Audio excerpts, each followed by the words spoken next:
मरहबा collection mall, readymade कपड़ों का भरपूर खजाना, jeans pant, T shirt, cargo pant, night pant, बच्चे और बच्चियों के लिए अच्छे खूबसूरत और उम्दा ड्रेस। पता याद। मैं तमाम प्रिंट मीडिया, इलेक्ट्रिक मीडिया और आए हुए तमाम आज़ाद का कांग्रेस पार्टी की तरफ से इस्तकबाल करता हूं। मैं असल मुद्दे पे आऊं, 2-3 मिनट मैं आप लोगों का लूंगा। शहर मालेगांव आज आग के ढेर पर इस बात को मानो, जहां एक तरफ आधार कार्ड के नाम पे कई बेगुनाह जेल की सलाखों के पीछे हैं, जहां बांग्लादेशी और रोहिंग्याई मसला खड़ा किया जा रहा है, जहां औकाफ के मसाइल पर हम लोगों को उलझाया जा रहा है, जहां सनत की जुबो हाली जो किसी से पोशीदा नहीं है, वहीं पर हमारे कई सियासी वर्कर्स, कई सियासी पार्टियों से मुंसलिक हजरात जेल की सलाखों के पीछे हैं। वो सच है या साजिश का शिकार हैं, ये तो आगे पता चलेगा, कानून ही बताएगा। और ऐसे हालात में 2-3 दिनों में जो मामला डेवलप हो गए,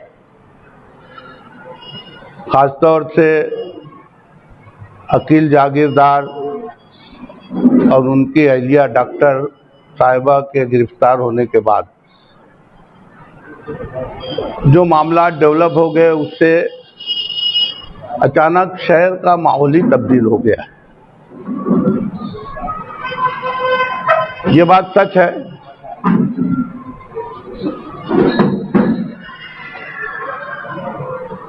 अकील जागीरदार और उसकी अहलिया या नदीम फिटर ये किस कमाश के आदमी है, किसी से पोशीदा नहीं है। उसने तो मीडिया के सामने अलग ऐलान कहा कि इसके मास्टरमाइंड कौन कौन लोग हैं, लेकिन दुनिया जानती है कि गुनाहगार कभी अपने को गुनाहगार नहीं बताता। अपने गुनाह को साबित करने के लिए या अपना जुर्म हल्का करने के लिए वो दूसरों के सर थोपता है। इसको किसी ने अहमियत नहीं दी। लेकिन बात बिगड़ी वहां से जहां से समाजवादी पार्टी के युवा नेता जनाब मुस्तकीम डिग्निटी ने अपनी गुफ्तगू के दरमियान कांग्रेस साई के सदर मोहतरम एजाज बेग का नाम लिया और उसमें उसने वो डॉक्टर मोहतरमा के ताल्लुक से कहा कि उनके पास कोई पेपर है जिसमें वो ये बताना चाहते हैं कि वो उनकी बीवी है। मैं आपसे पूछता हूं, वो बीवी एजाज बेग की थी या है, तो अकील जागीरदार के साथ कैसे रह रही है? इतना शऊर तो किसी भी शख्स को हो सकता है। हमारे मुस्तकीम डिग्निटी साहब चाहते तो एजाज बेग के रूबरू होकर ये बात करते कि देखो ये इल्जाम तराशी तुम्हारे ऊपर हो रही है, ये बोहतान तराशी हो रही है, या उसको अच्छे ढंग से बयान कर सकते थे कि ये मुजरिम अपना जुर्म छुपाने के लिए लोगों के सर थोप रहा है, जैसे कि उनके सर थोपा जा रहा है। लेकिन उन्होंने जिस ढंग से इस बात का इजहार किया, मैं आपसे पूछता हूं, आपकी खानगी जिंदगी मुतासिर नहीं होगी क्या? ये मामला असेंबली इलेक्शन के वक्त भी उठा था, गो कि वो मखसूस हलकों में ही था, लेकिन सियासी अकाबरीन, सियासी वर्कर्स के दरमियान होते हुए एजाज बेग के घर तक पहुंच चुका था। उस बात के हम लोग गवाह हैं। उस वक्त उनकी खानगी जिंदगी काफी मुतासिर हुई थी। वो ज़हनी तौर से बहुत परेशान थे। अपने अहले खाना को, रिश्तेदारों को समझाने मनाने में और इस झूठ को खत्म करने में, अपनी पोजीशन साफ करने में उनको काफी वक्त लगा और अचानक ये मामला फिर उभर गया। जाहिर सी बात है कि एक्शन का रिएक्शन होना था तो हुआ। जहां तक एजाज बेग की सामाजिक कारकर्दगी की बात है, वो कोई इससे इनकार ही नहीं कर सकता।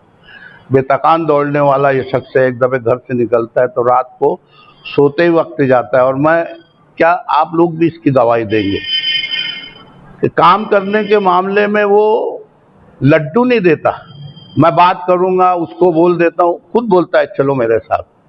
मामले को हल करने में, जहां तक बेतकान दौड़ने में जहां तक एजाज बेग है, इस बात का एतराफ तो हर कोई करेगा। ये बात जरूर है, थोड़ा सा पेशेंट उनके अंदर कम है, सब्र तहम्मुल का मादा उनके अंदर कम है। उन्होंने जिस ढंग से इजहार किया, सही मानों में एक घर की लड़ाई दो घर जाने वाली बात हो गई। हम इसका एतराफ करते हैं कि ये नहीं होना चाहिए था। जहां तक मुस्तकिम डिग्निटी की बात है, उन्होंने वाकई यहाँ पर चूकी की, उनको एजाज बेग का नाम लेके इस ढंग से इजहार नहीं करना चाहिए था। लेकिन मैंने सुना तो नहीं, लेकिन लोग बोलते हैं कि एजाज बेग के दो वीडियोज आए हैं। एक में तो उसने नाम नहीं लिया, दूसरे में उसने, ऐसा बोलते हैं लोग, तो मुस्तकिम डिग्निटी का नाम लिया है। और इसी तनाजुर में कल समाजवादी पार्टी के जिम्मेदारान ने, उनके पदाधिकारियों ने कल मीटिंग लेकर एहतजाजन इस बात का इजहार किया है कि अगर उन्होंने 15 दिन के अंदर अंदर माफी नहीं मांगी तो हम उनका एहतजाज तो करेंगे ही, गोबर मारेंगे और गोबर से मुंह काला करेंगे वगैरह वगैरह। आपसे पूछता हूं, आज शहर जिस माहौल से गुजर रहा है, यकीन जानिए पूरे हिंदुस्तान का मरकज हो गया है। हर किस्म के मामलात यहां से उठते हैं और महाराष्ट्र की जीनत बनते हैं। हमारे कई हाई स्कूल के जिम्मेदारान अंडरग्राउंड है, कुछ टीचर्स आज पुलिस कस्टडी में है, कुछ इदारों की चौकसी हो रही है।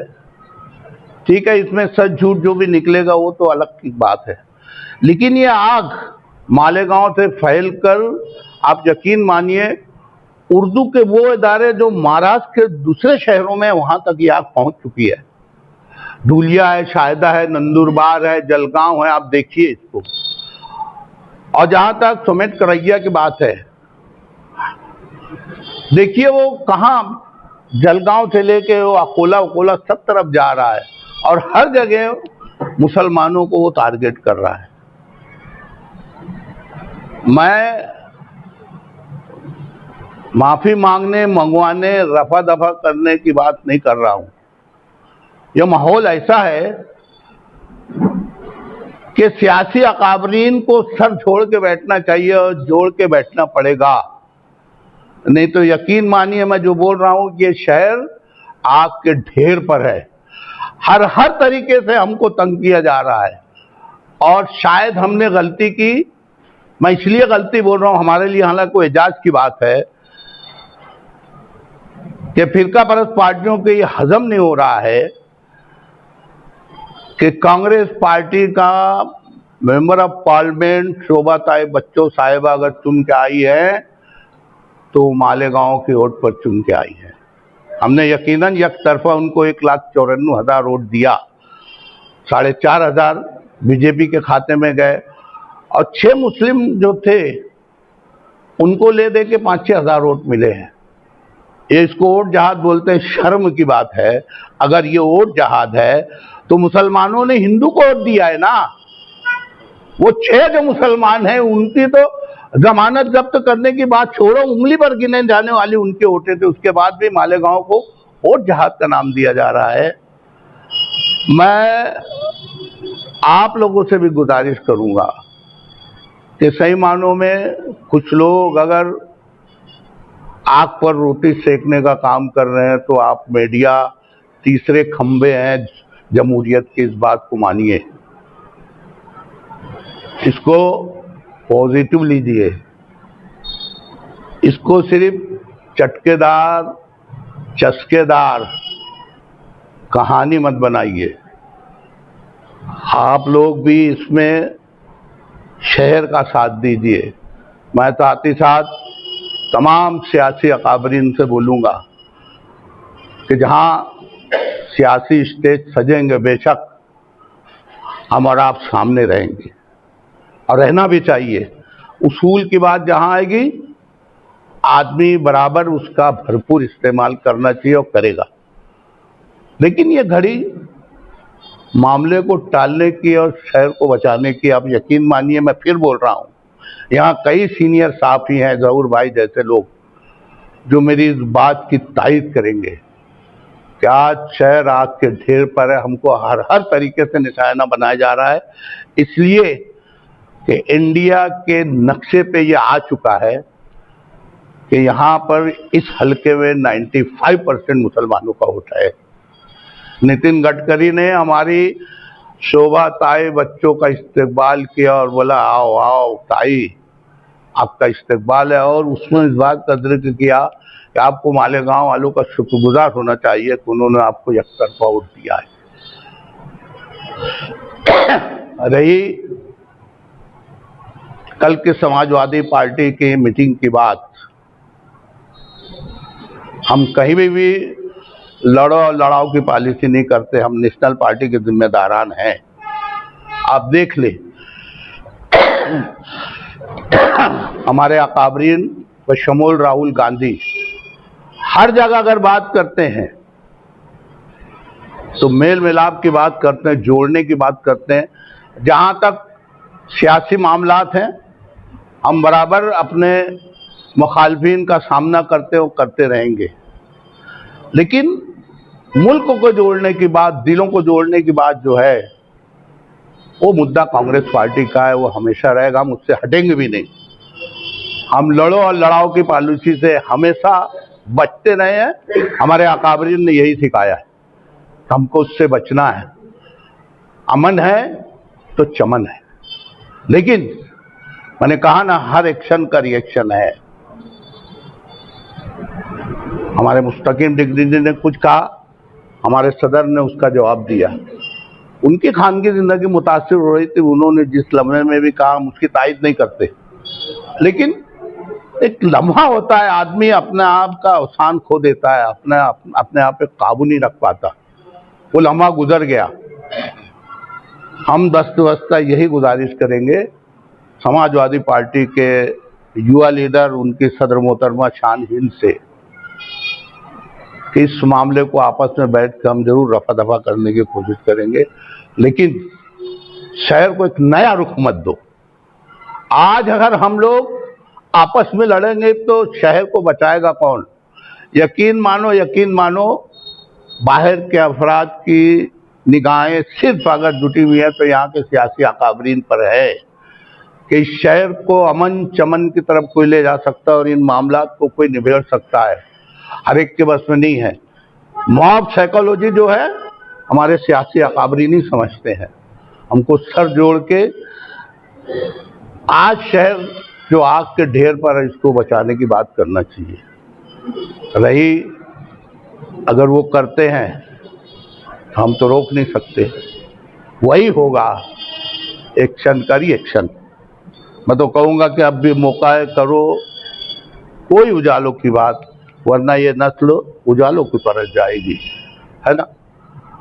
मैं आप लोगों का तहे दिल से मशकूर हूँ कि हमारी छोटी सी बात पर आप लोग यहाँ जमा हुए। आप लोग कुछ पूछेंगे तो हम जरूर उसका तसल्लीबख्श जवाब देने को। मीडिया का जिक्र किया कि मीडिया इस चीज का हिस्सा ना, इस तरीके की जो बातें हो रही है, तो हम लोग मीडिया के जो लोग हैं उन्होंने भी ये तय किया है कि हम किसी का ऐसा प्लेटफॉर्म ना दें जिससे किसी की जातियात पर।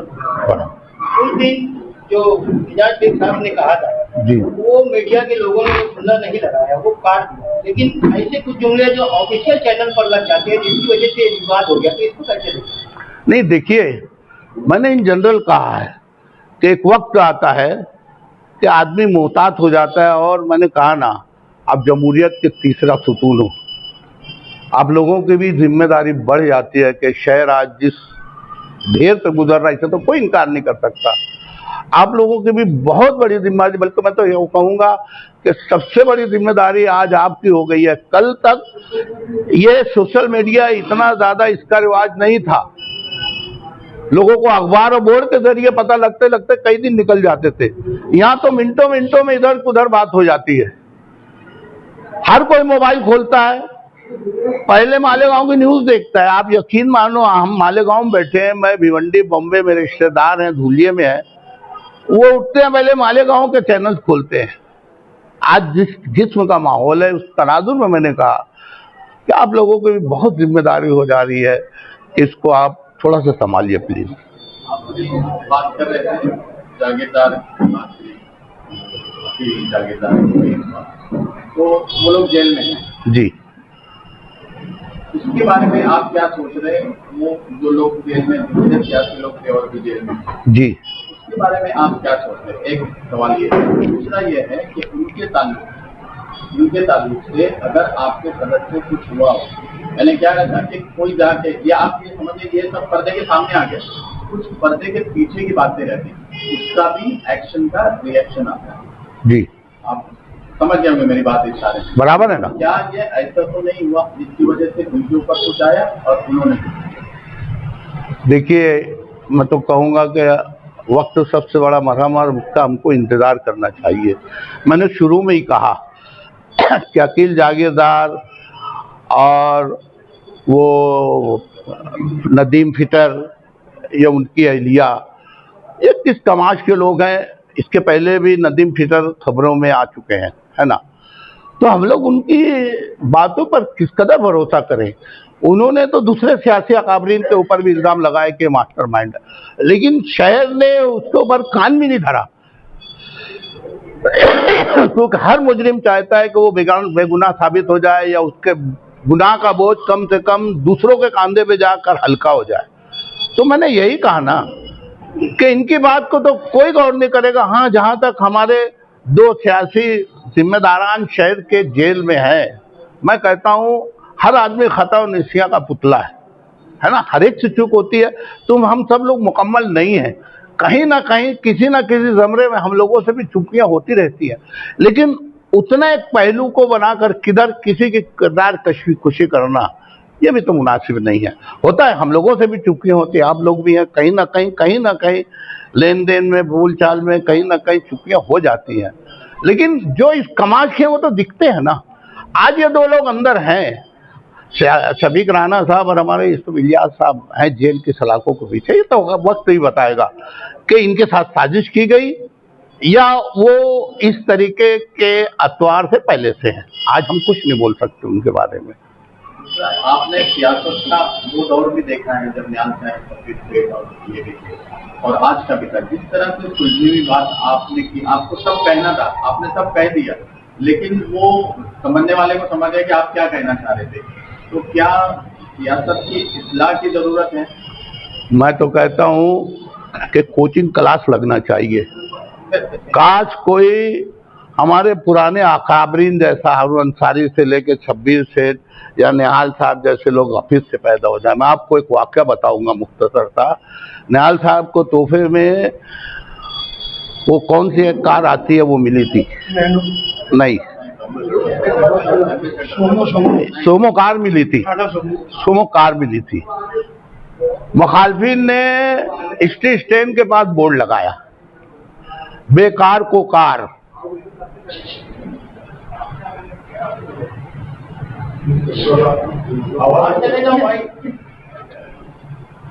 निहाल साहब को तोहफे में, और मैं आपको बताता हूँ अमरीश पटेल के भाई ने वो कार उनको तोहफे में दी थी, सोमो कार नई निकली थी।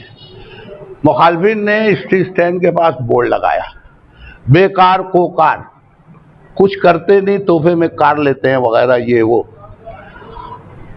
हमारे वर्कर्स जमा हुए, बोले साहब इसका जवाब देना चाहिए।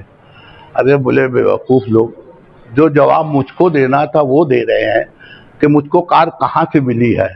तुमको तो उनका शुक्रिया अदा करना चाहिए कि निहाल साहब को ये बताना पड़ता कि वो कार उनको तोहफे में मिली है, वो खुद बता रहे हैं ना। तो ये थी सियासी वक्त की एक हलचल थी, उस वक्त का माहौल अलग था। आज जो माहौल बन गया है, तो आप सीनियर लीडर है, तो आप ये चाहते हैं कि बाकी के सियासी लोग जो अभी एक खिलाफ हो गए, इसके अंदर उन लोगों को आप पहल करके उनको बुलवा लेंगे, या पहल करके आपके सदस्य के सामने लेके आके दोनों को बिठा के ये मामला खत्म करने की कोशिश आप करेंगे? क्या आपकी? नहीं, मामला तो मैं जिस ढंग से बात कर रहा हूँ रफा दफा होना ही चाहिए, उसमें हमारे तमाम जिम्मेदारान कि उसमें शमूलियत रहेगी। हम बराबर सर जोड़ के जाएंगे और मामले को रफा दफा करने की बराबर कोशिश करेंगे, क्योंकि ये वक्त इस ढंग की लड़ाई का नहीं। और मैं तो कहता हूं कि कभी भी इस ढंग की लड़ाई का मौका सियासी लोगों के पास रहना ही नहीं चाहिए।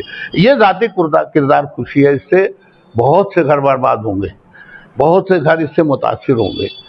हमको सियासी तौर से अपने तौर पर, मैं जानता हूं पुराने वक्तों में ज़्यादातर हमारे सियासी लीडरान 11-12 के बाद नशा भी करते थे, लेकिन कभी निकलती थी क्या उनकी बात जातियात में? और किसी ने अगर की तो दूसरे बोलते थे कि यार उनकी जाती जिंदगी से तुम्हारा क्या, तुम्हारा सियासी ढांचा इस शहर को कहां मुतासिर करता है बताइए ना। कई सियासी लीडरान हैं जो नशा करते थे, लेकिन कभी किसी ने उनके ऊपर उंगली नहीं उठाई। ये उनका जाति फेल था, उसको सियासी जिंदगी से किसी ने नहीं जोड़ा। किसी ने जोड़ने की कोशिश की तो शहर ने उनकी बात पे कान भी नहीं धरा। आज ये क्या हो गया है, जातियात पे लोग जा रहे हैं ना, ये सही मानों में घर खराब करने के बाद एक दूसरे का दिल मैला करने की जो बातें हो रही हैं, मैं फिर कहूँगा कि इसमें सही मानों में सब सहम रोल आपका हो सकता है। मैं तो कहूँगा जिस ढंग से आप मुझसे पूछ रहे हो ना जहूर भाई, आप सही में एक दफा जोड़ के इस किस्म का ना एक कोचिंग क्लास शुरू कीजिए और लोगों को बताइए कि देखो पहले की सियासत आपने भी वो जमाने देखा, पहले और अभी में क्या फर्क आपको दिखेगा। अब इसमें आपके सदर साहब जो है उनके बारे में भी ये है, वो जज्बात में बह जाते हैं या फिर अपने जज्बात से कंट्रोल नहीं कर पाते हैं, जिसकी वजह से सुबहदाई से लेके और उससे पहले से लेके अभी तक के ये सारे वाकयात हैं। तो आपके सदर के जिम्मेदार है ना? नहीं, मैं इससे इनकार नहीं करता। मैंने शुरू में ही कहा कि देखो वो शख्स बेतकान दौड़ता है और इसे कोई इनकार नहीं कर सकता, लेकिन इंसान खता और नसियाँ का पुतला है। हर एक में हर फन नहीं होता, वो थोड़ा लूज टेम्पर है, जल्दी बिफर जाता है, ज़बान और दिमाग और मिजाज से कभी कभी कंट्रोल खो देता है। ये खामी है उस पर।